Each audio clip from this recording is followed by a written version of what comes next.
Okay, a little bit out of my comfort zone, but we're going to take a shot at it after this.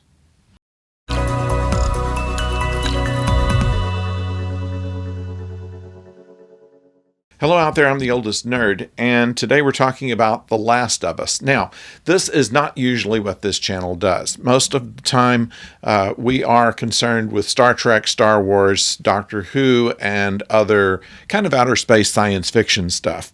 Whereas the dystopian future type of things have never really appealed to me that much. However, what brought me into this was the cast itself.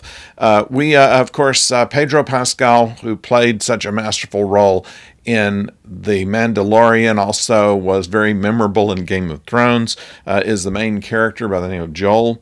Bella Ramsey, who was also in Game of Thrones. Merle Dandridge, who was the voiceover on this video game in which the show was based on.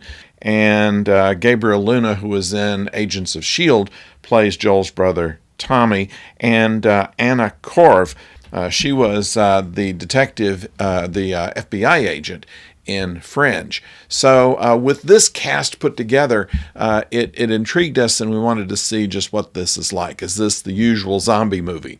Well, first of all, rather than Walking Dead type of stuff, this is kind of an infection. It's a fungus that has somehow gotten into the system of people that cause them to become aggressive and murderous.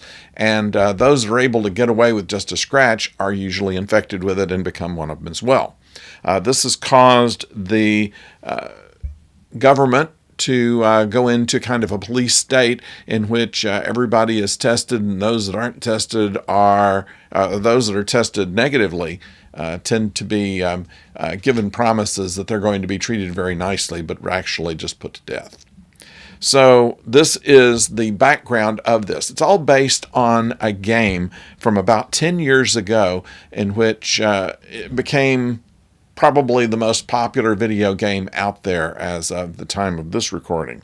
With this, my son, who was a gamer, is familiar with it, said this is worth seeing, or at least worth seeing what they're able to do with the material and put it into a television series. Now, we have seen other games adapted for the screen that have not come out so well, and so I was a little skeptical going into this. But it grabbed you from the very beginning because of the relationships. The science fiction part of it is the backdrop with which all of this moves along, of course, but the characterizations are what holds you in.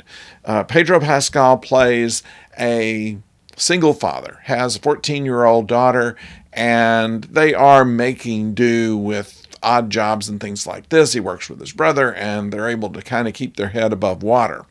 And then this fungus comes along. It causes everybody to go into a big panic. They're trying to get out of the city where they think most of it is happening. And spoilers, the daughter dies.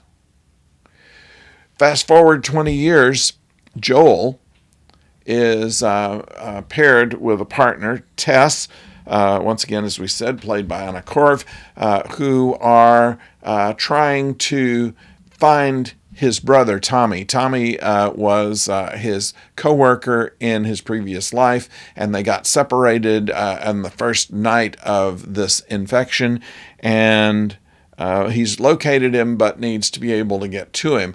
Things like transportation are difficult now, getting batteries to keep a truck moving. There are rules against leaving the quarantine areas and things such as this that they have to overcome. Because of any kind of police state that starts along, there's going to be a rebellion. The rebellion is trying to protect this child, this 14-year-old girl, who appears to be immune to the fungus. She's been attacked before, but is not turned. And so that makes her very valuable. Nobody would, of course, believe, because she would test positive any time that she were tested. Joel, who has turned out to be quite a smuggler himself, Joel and Tess are kind of operatives within or without the rebellion. They are brought on to escort this 14-year-old out of the quarantine zone and to a point to where she can be helped by other members of the rebellion that might be able to find a cure for the fungus, the disease. This becomes kind of a stand-in for the original daughter. They were the same age, and he feels a great bit of protectiveness over her, and the depth of the acting by all concerned is what captured us. I believe that I haven't seen any movie of this sort or any television series of this sort that's been able to make you think more about the feelings of the individuals rather than just the lone wolf who's going to bust through the defenses and be the big hero. I mean, these movies go all the way back to, oh gosh, I forget what it was called, Damnation Alley. I remember it had George Peppard in it, and the big deal was that they had a cross-country vehicle called the Landmaster that they were going to cross the country. For some reason, we never knew what it was, but they had killer cockroaches and all this kind of stuff. And really, you didn't think about anything of the acting. It was all about what they were going to throw to them next, what was going to be the shock value of the next thing.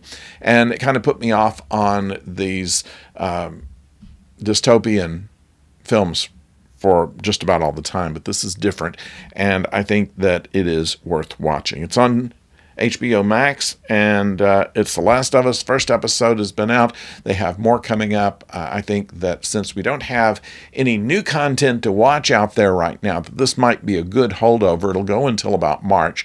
There's like 9 episodes, and by that time we'll have Star Trek again, and we'll have some other interesting things to watch.